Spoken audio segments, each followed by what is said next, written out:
There's no feeling more intense than starting over.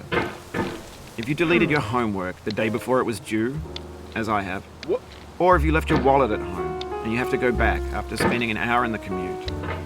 If you won some money at the casino and then put all your winnings on red but it came up black. If you got your best shirt dry cleaned before a wedding and then immediately dropped food on it.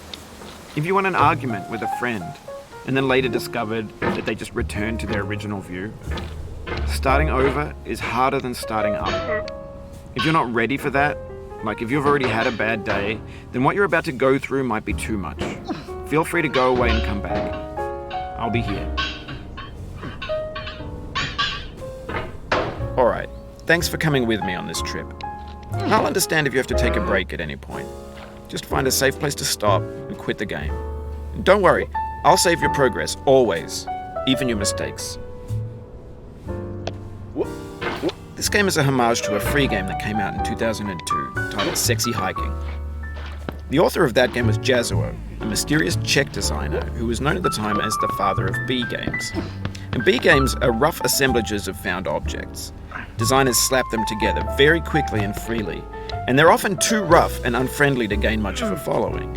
They're built more for the joy of building them than as polished products.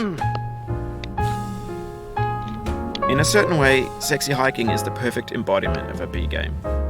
It's built almost entirely out of found and recycled parts, and it's one of the most unusual and unfriendly games of its time.